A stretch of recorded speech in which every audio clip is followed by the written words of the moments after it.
Et si je te disais que c'est possible de passer la première phase d'un challenge FTMO en un seul trade, est-ce que tu me croirais? Eh bien, c'est exactement ce que je vais te montrer dans cette vidéo. Je vais absolument tout expliquer, comment est-ce que j'ai réussi à faire ça et comment est-ce que toi aussi, tu peux réussir grâce à cette vidéo à passer tes comptes propres firmes en un seul trade. Je vais passer par la stratégie de risk management, tout ce qu'il y a autour, la stratégie que j'ai utilisée en te présentant le trade et les confirmations que j'ai prises avec ce trade.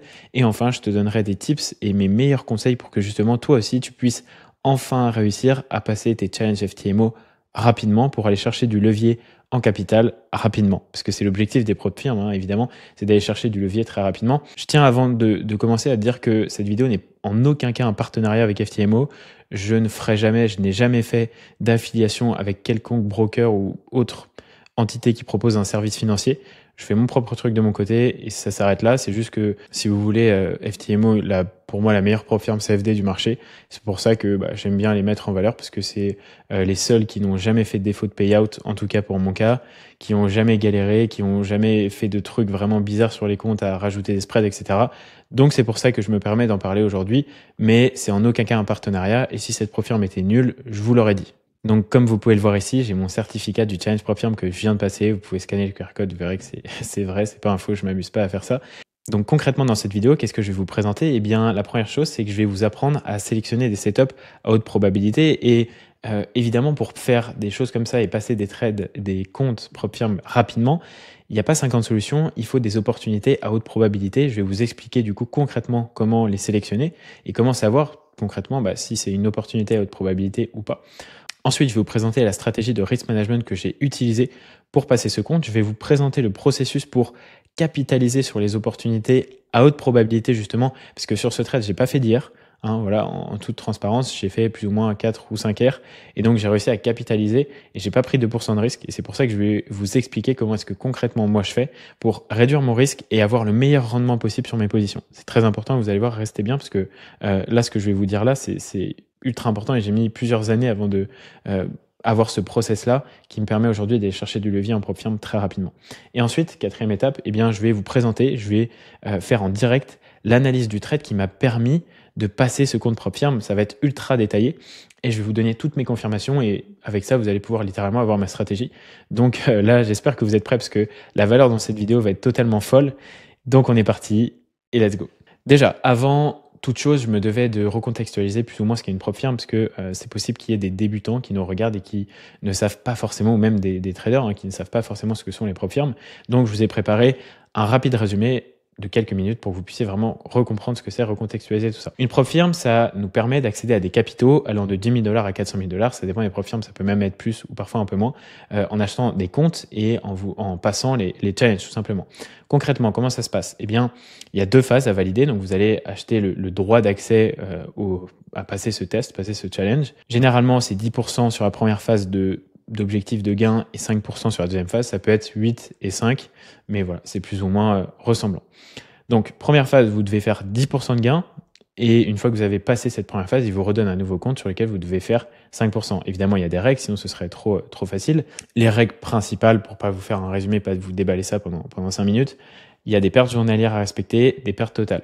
5% de pertes journalières, ce qui est déjà énorme, et 10% de pertes au total. Si vous ne respectez pas ces limites de drawdown, eh bien tout simplement, vous serez kick du compte et vous allez perdre le compte que vous avez acheté et donc l'argent que vous avez investi là-dedans. Vous pourrez recommencer évidemment, il n'y a pas de limite. Donc voilà, c'est pour ça qu'il faut une bonne stratégie de risk management et c'est pour ça que je vais vous la présenter juste après. Et donc une fois que vous avez franchi justement ces deux étapes, eh bien vous allez trader le capital de la propre firme.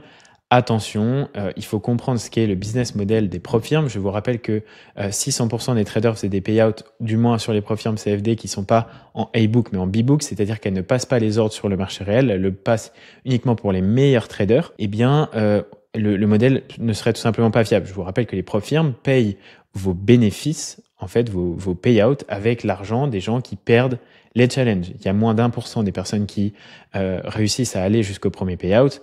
Ça vous donne une idée du business plan et comme ça, vous le savez. Pour les propres firmes comme FTMO, vous poussez à la perte, mais il faut quand même faire attention parce que forcément, sur des propres firmes plus petites avec moins de liquidité et moins d'acheteurs de challenge, eh bien forcément, ça devient plus compliqué et des fois, ils vont pousser à la faute, ils vont pas payer, etc. C'est pour ça que je me permets de présenter FTMO, qui est pour moi la meilleure propre firme, même si évidemment, ça n'est pas un partenariat.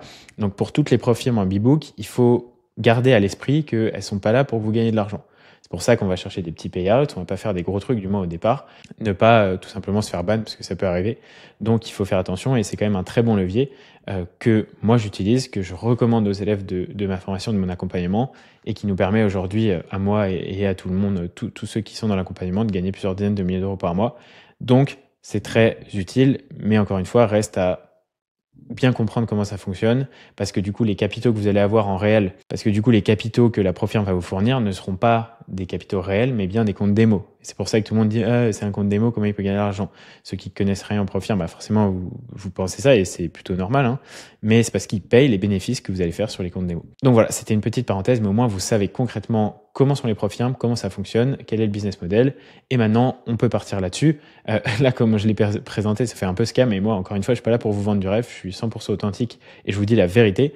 Donc voilà, si vous faites les choses bien, que vous respectez bien votre risque, que vous dépassez pas les pertes journalières, etc., ils vous payeront, il n'y a aucun problème. Juste, allez pas chez des Profirmes frauduleuses qui ne vous payeront pas et qui vont faire exprès d'augmenter les spreads, voilà, de trouver des excuses pour pas vous payer. FTMO, il n'y a pas de problème, je l'ai testé, retesté, je fais des payouts à plus de 50K et ça passe. Concrètement, réussir un challenge Profirme, c'est le fait de réussir à capitaliser sur les bonnes opportunités. Parce que, en fait, plus vous allez partir en drawdown sur votre compte, plus forcément ça va être compliqué après de rattraper ce drawdown. Plus vous allez avoir d'opportunités, plus il y aura de commissions, de stop loss, de drawdown, etc. L'objectif, quand vous allez avoir et acheter un compte Profirme, c'est de le passer rapidement sans faire d'erreur. Et donc, pour faire ça, eh bien, il n'y a qu'une solution, c'est avoir une stratégie de risk management ultra claire et savoir prendre le risque, savoir accepter le fait de prendre du risque et prendre pas mal de risques quand vous allez avoir une bonne opportunité pour justement ce challenge. Évidemment, il va falloir accepter le fait de pouvoir perdre un challenge de temps en temps, mais vous allez voir, je vais vous présenter tout ça tout de suite. Et d'ailleurs, on commence. On est directement parti sur les graphiques. Comme vous pouvez le voir juste ici, on se retrouve sur la charte du GBP/USD et du dollar. Comme vous allez pouvoir le comprendre, moi, j'utilise toujours les corrélations pour faire mes entrées en position. Donc, c'est quelque chose de très important auquel il faut faire attention et qui est vraiment ultra important. Donc, implémenter ça dans votre trading, c'est vraiment ultra puissant comme concept. Donc, premièrement, on va aller un peu en HTF pour que je vous explique concrètement ce que j'ai pu voir là-dessus et comment est-ce que je me suis dit, ok, le prix va clairement repartir à la baisse ici. Ce qu'on voit, c'est qu'on est dans une traîne ultra baissière depuis plutôt assez longtemps. Ok, on n'a eu aucun signe de retournement. Le prix ici, à ce moment-là, en fait, si vous voulez, il fait des impulsions à la baisse et ensuite il vient rebalancer le range sur les 0,5. À chaque fois, il fait impulsion, il les rebalance, impulsion, il rebalance, impulsion. Et donc, si on a une prochaine impulsion, eh bien, qu'est-ce que le prix est censé faire? Il est censé venir rebalancer le range sur au moins les 0,5 ou peut-être l'OTE si ça se passe bien. Donc voilà. Ici, j'avais ma dernière grosse impulsion qui partait de là, ou voilà, de là. Après, ça dépend comment vous la mettez. Là, on est en daily, donc on n'est pas au micro-pips près. Et donc ici, vous voyez, on avait les 0,5 plus ou moins dans cette zone. Donc je m'attendais à ce que le prix fasse une impulsion, casse les structures à la baisse, puis revienne sur justement cette zone d'équilibre du dernier range pour repartir à la baisse. Ça, c'était ma première confirmation. Ensuite, on se rend compte qu'ici, on a une grosse target de liquidité. Je vous rappelle que le prix évolue de liquidité en liquidité avec des targets draw on liquidity, ça s'appelle. Et bien, donc à ce moment-là, on est en forte tendance baissière, on vient rebalancer les ranges à chaque fois. Le prix ici repart plus ou moins pour aller justement chercher cet équilibre de prix pour pouvoir revendre à un prix plus intéressant. Et donc à ce moment-là, eh bien, qu'est-ce qu'il devrait faire? Eh bien, au minimum, il doit aller casser la structure à la baisse. Et après, on sait qu'il y a cette grosse liquidité-là qui va plus ou moins aimanter le prix. Donc à partir de ce moment-là, eh bien en fait, moi j'avais mon contexte, grosse tendance baissière, on vient rebalancer le range, on a une target de liquidité. Après, il y a évidemment plein d'autres confirmations sur les indicateurs fondamentaux comme les divergences obligataires, le quote et pas mal d'autres choses qui m'ont permis justement de déterminer que le prix devrait descendre sur GBP/USD puisque les institutionnels étaient vraiment beaucoup placés en vente. Donc ça, c'était juste pour mon contexte en daily et en plus haut time frame. Après, évidemment, je fais des grosses analyses, des top-down analyses vraiment poussées pour comprendre un peu où le prix va et où il va aller, enfin d'où il vient et là où il va aller plutôt. Mais je ne vais pas vous faire ça là parce que sinon il y en aurait vraiment pour beaucoup trop longtemps. Hop, je vais juste enlever cet indicateur-là. Parfait. Donc ici, maintenant, qu'est-ce qu'on peut voir? On a notre début de semaine ici, on a le vendredi 3 janvier Annonce du PMI, on a les élections de Trump qui arrivent, le marché s'emballe un peu, le dollar est en constante évolution. Là, on n'était que le 6 janvier, donc il n'y avait pas encore trop la pression de l'investiture. On s'attendait à ce que le dollar monte, on n'avait pas atteint les targets sur le dollar. Si je vous refais une petite analyse rapidement ici du dollar, eh bien on peut voir que on était vraiment très haussier. J'attends juste que ça vienne. Ok, c'est moi qui n'ai pas à la bonne page. Et donc ici, vous voyez, quand on revient sur notre dollar, on voit qu'on a été rebalancé. Donc on a une grosse SMT divergence. Vous voyez sur le lot ici, le dollar n'a pas pris la liquidité. Normalement, cette mèche-là aurait dû revenir beaucoup plus bas, alors que le GU l'a fait pour justement venir rebalancer le range. Donc deux choses à conclure de ça. Ici, GU monte plus pour atteindre un prix plus élevé, plus intéressant pour pouvoir redescendre. Et le dollar ici, on a une forte accumulation de positions acheteuses. Voilà, bah déjà rien qu'avec ça, ça nous suffirait comme confirmation, mais après on a aussi tout le reste, les droits en liquidity, et puis après tout le contexte que j'amène autour grâce à mes top-down analyses et tous les autres concepts que j'ajoute. Donc là, on voit que le prix prend un précédent daily, donc le Monday High, ok. Il prend notre Monday High, ici il revient dans une zone intéressante, on a un rejection block en daily, on a plus ou moins une OTE, parce qu'au moment où le prix est revenu ici, on n'avait pas clôturé justement, donc on reste dans l'OTE de ce précédent mouvement. On est sur les 0,5 de la grosse dernière impulsion qui vient casser les points de structure. Donc cette zone-là était très pertinente. En plus de ça, on a notre divergence, SMT divergence, qui signifie que le dollar est en train d'accumuler des positions acheteuses.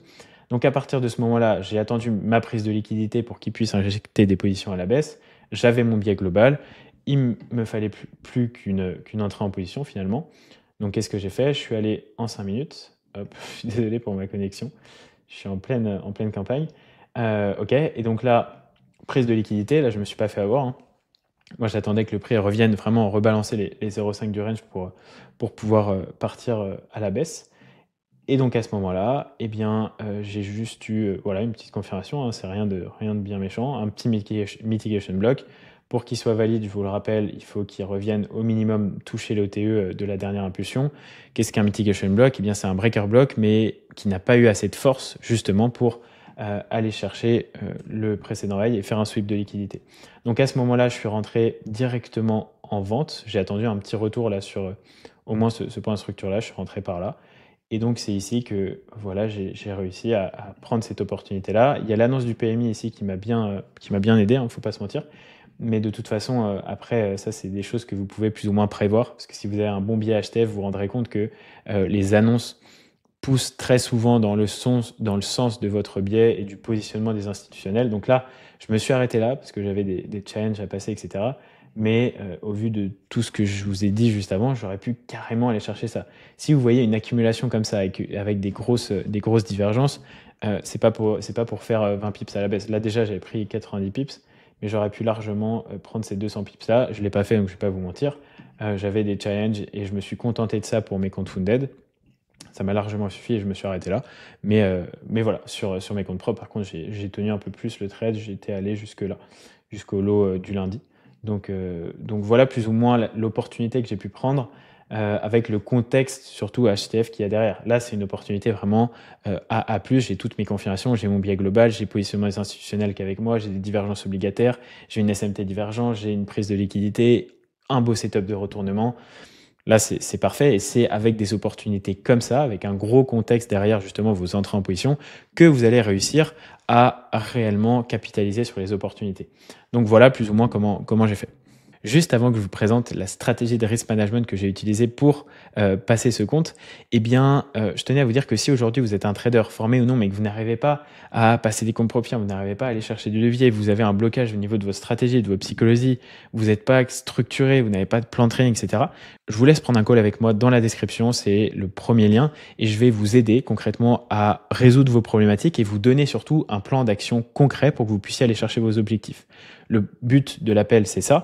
Et si jamais vous correspondez au type de personne que moi je peux accompagner jusqu'à la rentabilité, eh bien on en discutera. Mais l'objectif premier est vraiment de vous donner de la valeur et justement de vous aider à résoudre vos problématiques. Donc si vous êtes intéressé, c'est le premier lien dans la description. Donc voilà concrètement le trade et vous allez me dire mais pourquoi est-ce qu'il y a deux trades? Eh bien vous allez voir, je vais tout vous expliquer et on y vient à la stratégie de risk management que j'ai utilisée. Donc concrètement sur ce trade, j'avais 1,5% de risque plus ou moins. avec 2 entrées. C'est pour ça que j'ai 2 positions. Et donc, je vais vous présenter directement le truc. Pour ceux qui disent, ah, ça fait pas 10 000 $, c'est normal. J'avais fait un petit trade avant à 2 000 $ que j'avais coupé parce que c'est pas été à mon TP. Et ensuite, ce trade-là m'a permis justement de passer le compte. Donc, concrètement, la stratégie de risk management. Comment je procède? Déjà, sur mes challenges, et de toute façon, partout, que ce soit sur mes Founded, sur mes comptes propres, etc., je ne prends que les opportunités qui en valent la peine, qui ont une vraie raison et qui vont me permettre, si vous voulez, de capitaliser justement dessus. Donc, la première chose, c'est de sélectionner vos opportunités et d'avoir des opportunités qui sont vraiment ultra qualitatives avec beaucoup de contexte, comme celle que je viens de vous présenter juste avant. La deuxième chose, c'est que je vais utiliser un risque fixe pour toutes mes entrées en position. Donc par exemple, là, comment est-ce que concrètement j'ai procédé? Eh bien, j'ai attendu un petit retour, voilà, un petit retracement après cette grosse bougie qui confirmait ma pattern pour rentrer en position. Ok, donc ça c'est mon premier truc et là je rentre à 1% de risque. Si c'est mes challenges, je fais 0,5, 1%, voilà. Si c'est mes funded, pardon. Mais dans tous les cas, je fais une première entrée à 1% de risque. Ok. Et ensuite, j'analyse. Je me dis, ok, est-ce que j'ai la capacité, si mon trade part en drawdown, de renflouer ma position et de reprendre 0,5%, 1% de risque. Okay, et donc là, j'évalue, je reprends mon contexte, je me pose. Il faut avoir une bonne psychologie pour faire ça. Il faut arriver à être rationnel, si vous voulez. Et donc, à ce moment-là, j'ai mes 1% de risque. Donc, dans tous les cas, si mon trade part et remonte pas plus haut, et ben, je suis rentré dedans avec 1% et c'est OK, c'est très bien, OK. Mais si l'opportunité mérite que je scale ma position, eh bien, je vais prendre entre 0,5 et 1% supplémentaire. Quand le trade est en drawdown, c'est bien important. Je ne vais pas rentrer là au même endroit avec 1% supplémentaire. Non, j'attends qu'il soit à 50% de ma position. Et quand il est à 50%, eh bien, à ce moment-là, je vais rentrer avec 0,5 de risque. Pourquoi? Eh bien, parce que à ce moment-là, ça va me permettre de doubler mon RR avec 0,5% de risque en moins. Dans le sens où, c'est pas exactement ce que je voulais dire, mais en gros, je vais avoir le même résultat à la fin si j'avais pris 2% ici directement, alors que là, je vais uniquement avoir 1,5 de risque. Vous voyez, donc ça me rajoute plus ou moins, un peu plus de performance avec moins de risque. Et donc, c'est ce qui me permet de capitaliser sur mes opportunités. Et je le fais uniquement quand c'est à 50% mon stop loss, si l'opportunité en vaut la peine. Mais comme toutes mes opportunités, d'après moi, en valent la peine, je fais ça plus ou moins à chaque fois si ça part en drawdown. Si le prix était parti là comme ça, hop, et qu'il n'était pas remonté ici, j'aurais pas scalé la position. Et tant pis, j'aurais été chercher mon TP soit un peu plus bas parce que là, j'étais en capacité de le faire au vu du contexte que j'avais, soit j'aurais tout simplement pris mes bénéfices et j'aurais clôturé à plus ou moins 5 500 $ sans aucun souci. Et c'est OK, et j'aurais passé mon challenge au prochain trade. Mais voilà plus ou moins comment est-ce que je fais. Donc déjà, risque fixe. Ensuite, j'attends d'être en drawdown, je valide si OK, ma position, c'est OK et je peux justement rentrer avec un peu plus de risque. Et là, je remets 0,5, 0,6, 0,7, 0,8 jusqu'à 1% max. Je fais rarement ça, mais c'est plutôt 0,6, 0,8%.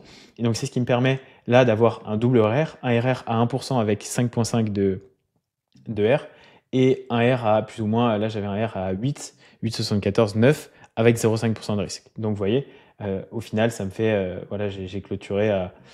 J'avais juste dû rentrer un tout petit peu plus bas ici, où mon TP était un petit peu plus haut, je sais plus exactement, mais voilà, en gros, j'avais un trade à 5R et un trade à 3,5 x 2, donc 7R, parce que c'était celui à 0,5 de risque. Donc voilà, plus ou moins comment est-ce que je procède pour justement scaler mes entrées en position. Alors évidemment, faire ça, il y a des avantages, mais il y a aussi des inconvénients. Les avantages, c'est que vous allez pouvoir passer votre compte rapidement, parce que vous capitalisez sur les bonnes opportunités en ajoutant du risque, mais en le faisant intelligemment pour ajouter une petite partie de risque qui va vous donner une grosse performance derrière. Vous allez avoir des très bons RR forcément, parce que si vous rentrez à la moitié de votre stop loss, le RR est littéralement doublé, donc c'est plutôt très intéressant. Et dans le sens où vous allez pouvoir vraiment capitaliser sur les bonnes opportunités. Moi, comme je vous l'ai dit, j'ai pas d'opportunité parce que mon plan est ultra restrictif et donc il n'y a pas une opportunité où je vais me dire là ça mérite vraiment que je prenne mon risque. Voilà, non, parce que toutes mes opportunités, j'estime que elles sont vraiment bonnes et elles méritent toutes d'être scalées. Ok, mais si vous n'avez pas vraiment confiance en ce que vous faites, posez-vous la question, est-ce que là ce que je fais c'est vraiment good? Est-ce que ça mérite vraiment que je scale cette position? Oui ou non? Et à ce moment-là, vous avisez en fonction de ça. Mais il y a aussi des inconvénients, et l'inconvénient, c'est que vous pouvez forcément faire plus d'erreurs psychologiques parce que c'est compliqué de gérer tout ça. Et vous pouvez aussi forcément avoir plus de drawdown parce que si vous scalez la position et que c'est pas vraiment une bonne opportunité, ça peut m'arriver hein, de scaler une position, de prendre 1.5, 1.6, même 2% de risque et que ça ne fonctionne pas, mais c'est comme ça, c'est OK, il n'y a aucun problème, je suis OK avec ça.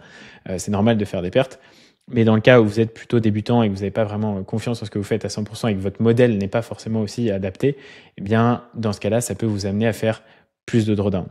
Vouloir du levier rapidement, c'est bien, mais il faut savoir aussi accepter que 100% des challenges ne vont pas passer. Même moi, hein, je passe pas 100% de mes comptes. Si je fais une technique comme ça à 2% de risque, bah après, quand le compte il descend à 94 000, ça peut arriver de faire plusieurs pertes d'affilée. Donc, s'il descend un peu, bon, bah, forcément, le temps de rattraper, faire 16% de gain et tout, limite, je préfère racheter un compte, je recommence, et puis c'est pas grave. Donc voilà, ça peut amener aussi à des erreurs psychologiques. Il faut vraiment être OK avec ça. Et il faut se dire, bon, bah, si je fais ça, je passe beaucoup plus vite, je vais chercher du levier beaucoup plus rapidement. Mais par contre, je sais que je peux éventuellement bah, brûler un challenge ou deux avant d'aller chercher un full dead. Mais c'est OK, il faut être OK avec ça et ça vous permet d'aller chercher du levier vraiment ultra rapidement. Donc finalement, il y a un risk-reward qui est très, très intéressant. Si aujourd'hui vous voulez justement atteindre ces objectifs et passer des comptes firmes, mais que vous n'y arrivez pas, vous ne savez pas réellement pourquoi et vous avez besoin d'aide là-dessus, eh bien prenez un call, encore une fois, le lien est dans la description et je vous aiderai, je vais vous donner un plan d'action concret pour que vous puissiez justement réussir à faire ça. Ce que je voulais vous dire, déjà dans cette vidéo, je vous ai présenté concrètement la stratégie que j'ai utilisée et le modèle d'entrée en position que j'utilise pour passer mes comptes propres firmes et du coup concrètement ma stratégie. Je vous ai aussi présenté ma stratégie de risk management. J'ai vu ça nulle part sur YouTube, personne ne présente ça. C'est quelque chose que j'ai mis au point moi-même, ça doit sûrement exister. Il y a des personnes qui doivent le faire, hein, je dis pas, mais moi c'est ce que je fais, c'est ce que j'ai plus ou moins inventé, voilà, avec mon expérience sur les marchés. Donc là c'est du pain béni ce que je vous donne et c'est vraiment très puissant. Si vous l'appliquez concrètement en faisant les choses correctement avec les bonnes opportunités, je peux vous assurer que ça va vraiment faire exploser vos résultats et que vous allez aller chercher du levier hyper rapidement. Si j'ai pu le faire, il n'y a aucune raison que vous n'y arrivez pas. Par contre, il y a une chose, c'est que tout ça, ça commence par une stratégie, un modèle. Et si aujourd'hui, vous n'avez pas une stratégie concrète, vous n'avez pas un modèle d'entrée en position, un edge sur le marché qui vous permet justement, dans un premier temps, d'aller chercher une rentabilité, d'avoir des données là-dessus, de savoir si vous êtes rentable, eh bien, vous n'y arriverez pas. Et pour ça, il n'y a pas 50 solutions. Soit vous passez des années à chercher justement ce modèle en vous mentant parfois à vous-même et en essayant de backtester. Je suis passé par là, hein, donc je sais concrètement ce que c'est. On a tous un peu l'ego de vouloir forcément aller chercher un modèle qui et dire voilà, j'ai inventé ma stratégie, etc. Mais au final, on finit tous par apprendre de quelqu'un d'autre et reprendre un modèle qui existe. Moi, j'ai plus ou moins développé mon modèle par moi-même, mais au final, après, je me suis rendu compte que ça existait déjà. Je l'ai juste adapté à moi et à ma situation. Donc pour ça, il n'y a pas 150 solutions. Soit vous l'apprenez d'un mentor et du coup, vous gagnez du temps sur tout ça, parce que si vous faites du trading, c'est pour aller faire de l'argent et faire de l'argent le plus vite possible, évidemment, même si ça prend du temps et c'est un process qui est long. Ou alors vous passez 3 ans à le chercher de votre côté en vous mentant à vous-même et en n'ayant aucune garantie justement de pouvoir avoir ce modèle et de le trouver un jour, quoi. Donc concrètement aujourd'hui, si vous n'avez pas de modèle, vous n'avez pas de stratégie, vous savez pas comment développer tout ça, vous savez pas comment faire un plan de trading, etc. Eh bien, encore une fois, je vous invite à prendre un call dans la description. C'est 100% gratuit et je vais vous aider. Je vous donne de mon temps gratuitement. Je ne sais pas si vous vous rendez compte, je vous donne 30 minutes, 45 minutes de mon temps gratuitement pour vous aider à résoudre éventuellement vos problématiques, à vous donner un plan d'action concret, à vous donner des conseils si vous avez des problèmes en psychologie, en discipline, en stratégie, en vous expliquant comment concrètement définir et construire un plan de trading. Donc, prenez ce call, c'est dans la description, c'est gratuit, le premier lien. Et j'espère que cette vidéo vous a plu, j'espère que j'ai pu vous donner la valeur que vous attendiez. J'essaye vraiment de vous donner tout mon savoir, voilà, littéralement dans cette vidéo YouTube. Donc voilà, maintenant, il n'y a plus qu'à ce que vous passiez à l'action. Prenez un call avec moi et j'essaierai de vous aider au maximum. C'était Alex, j'espère que ça vous a plu. On se dit à la prochaine. Ciao.